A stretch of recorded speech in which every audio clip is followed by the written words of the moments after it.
Anggota DPRD Provinsi Kalimantan Tengah Henry mengatakan bahwa permasalahan yang terjadi di PT Indomoro Kencana atau IMK di Kabupaten Murung Raya sebenarnya akibat adanya kabar bohong yang disebar oknum-oknum tak bertanggung jawab dengan mencari keuntungan. Diikuti kekurangtahuan sebagian masyarakat terhadap Undang-Undang Nomor 3 Tahun 2020 tentang pertambangan mineral dan batu bara atau Minerba. Dalam Undang-Undang Pertambangan secara jelas dan tegas mengatur setiap orang yang merintangi atau mengganggu aktivitas pertambangan dapat dipidana penjara 1 tahun dan atau denda paling banyak 100 juta rupiah. Kata Henry di ruang Komisi 4 DPRD Kalteng pada Senin 7 November 2022. Saya ingin mendudukkan masalah di sana itu pada porsi yang sebenarnya. Ya. Saya ingin katakan apakah situasi di Murung Raya saat ini khususnya di lokasi perusahaan ada masalah apa enggak gitu. Ya, sebenarnya itu sih kalau saya melihat ya, karena saya kan orang sana. Saya dari Dapil 4 dan memang asli orang Murung Raya di sana. Memang keadaan di sana tuh seperti biasa-biasa saja gitu. Nah, dari dulu ya memang begitu keadaan di sana itu. Dan dari tahun berdirinya dia kan kontrak karya. Nah, itu kontrak dari dulu ya begitu-begitu saja gitu anunya. Ya namanya masyarakat dengan perusahaan kan sama-sama punya kepentingan masing-masing. Ada kepentingan masing-masing, ya ada yang merasa dirugikan, ada yang merasa diuntungkan, tetapi yang jelas bahwa perusahaan itu kan tidak bisa semua menyenangkan. Semua orang yang ada di sekitar situ kan nggak mungkin. Ya pasti ya perusahaan memberikan yang terbaik untuk masyarakat di sekitar dan untuk murung rayanya ya, murung rayanya. Kondisi di sana itu saat ini sudah lumayan berangsur-angsur sudah mulai kondusif. Artinya apa? Artinya semua masyarakat dan perusahaan sudah melakukan aktivitasnya masing-masing. Ya, sudah tahu hak kewajiban mereka, tanggung jawab mereka, dan apa yang harus mereka lakukan. Sudah kembali ke normal saat ini. Nah, kenapa ya? Saya ingin bicara dulu saat ini itu kenapa ya, sampai masuk begitu. Saya ingin jelaskan kenapa sampai begitu. Biasanya masyarakat itu ingin mencoba-coba. Biasanya ingin mencoba-coba masuk ke sana. Siapa tahu dapat mengambil batuan yang memang ditambang oleh perusahaan. Saya melihat dan saya memang sudah sering ke sana. Biasanya itu mereka itu dikasih oleh pihak perusahaan itu, tapi yang buangan itu memang ada niat baik untuk memperdayakan masyarakat yang dengan masyarakat sekitar untuk mengambil buangan itu. Nah, tetapi tidak di kolong itu pit gitu loh. Kolong itu pit. Nah, kalau yang sudah di pit itu biasanya itu namanya core. Core itu ya isinya lah gitu, isinya. Itu yang sering dimasuki. Dan memang memasuki itu ya di Undang-Undang Pertambangan saya nggak bisa dijelaskan ya.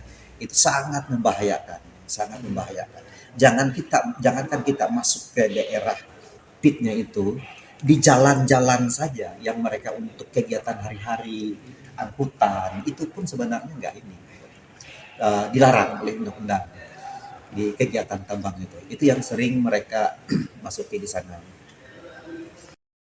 Menurut putra asli Murung Raya itu mengenai kejadian, banyak masyarakat masuk ke lahan galian PT IMK bukan baru kali ini terjadi. Sebab sejak berdirinya PT IMK hingga saat ini, ada beberapa kali masyarakat masuk ke areal perusahaan tambang emas tersebut. Bahkan akibat dari masuknya masyarakat tersebut sempat membuat PT IMK berhenti beraktivitas dan terpaksa berganti kepemilikan. Wakil rakyat Kalteng dari daerah pemilihan 4 meliputi Kabupaten Murung Raya, Barito Utara, Barito Timur, dan Barito Selatan itu mengatakan, sewaktu PT IMK berhenti beraktivitas, perekonomian masyarakat desa sekitar perusahaan benar-benar sulit. Bukan hanya sebagian warga sekitar tidak lagi bisa bekerja di PT IMK, tetapi juga usaha menjadi lebih sulit karena tidak ada pembeli. Mengantisipasi agar tidak terulang kembali, warga mengganggu aktivitas dan masuk ke lahan produksi PT IMK. Dirinya pun menyarankan kepada berbagai pihak untuk menertibkan pengepul gelondongan emas ilegal, sebab dirinya melihat dan menduga ada peran oknum pengepul gelondongan emas yang mendorong warga masuk ke areal PT IMK untuk mengambil batu yang ada kandungan emasnya.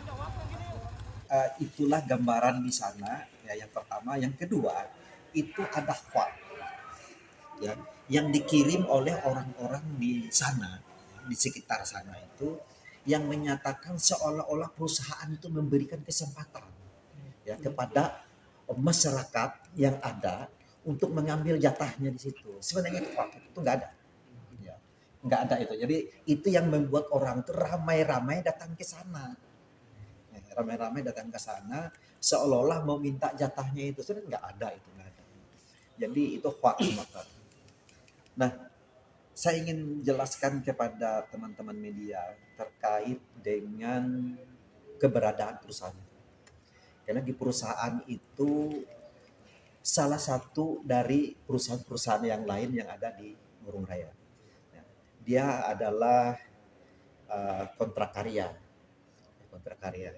Kalau namanya sekarang itu izin usaha pertambangan ya, IUP. Jadi mereka itu sudah lama, ya hampir puluhan tahun Pak. Mereka sudah beraksi di sana. Nah, keberadaan mereka saat ini ya, saat ini itu jelas sangat membantu masyarakat. Dibandingkan dengan tahun 2013, waktu itu kan vakum. Ya, waktu itu kan vakum, 2013 itu vakum sampai sekitar 2015-16 itu tidak ada kegiatan. Itu kalian bisa membayangkan ya, masyarakat di sekitar situ itu jual minyak BBM saja itu susah laku ya, susah sekali laku, apalagi yang buka warung, buka apa saja susah. Karena apa? Perekonomiannya sangat-sangat terpuruk sekali. Nah, jadi dengan beroperasi mereka itu sungguh luar biasa.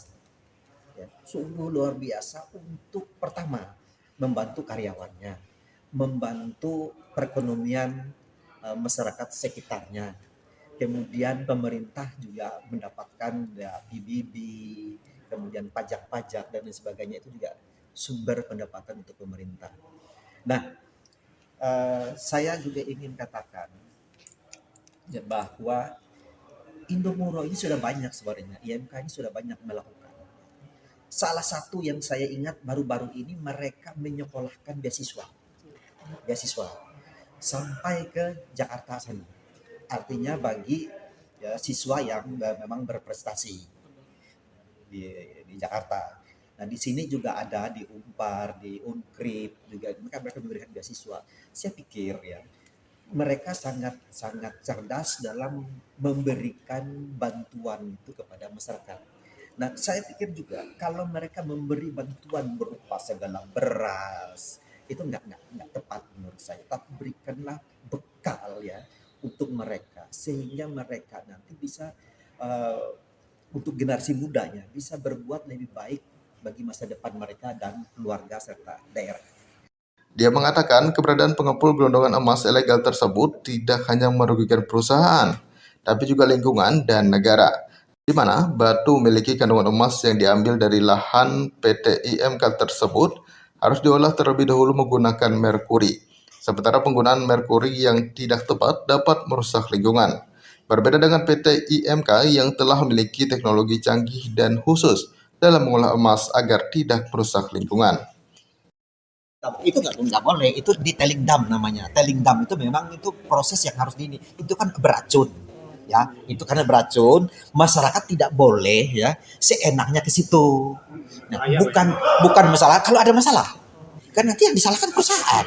Nah, itu ya, kalau kita melarang itu berbahaya ya, dan amanat undang-undang pun tidak membolehkan. Nah, jadi membiarkan masyarakat masuk juga itu nggak boleh, perusahaan nanti di penalti, diperingatkan oleh oleh inspektorat dari pengawas gitu loh. Loh kok di sini namanya tambang, kok masyarakat kok bebas keliaran? Nggak boleh. Nah, itu. Ya, sedangkan jalan saja untuk masyarakatnya dibikin supaya jangan mengarah ke tempat kerja mereka. Itu biasanya begitu. Dari Kota Palangkaraya, Ahmad Sampi TV mengabarkan.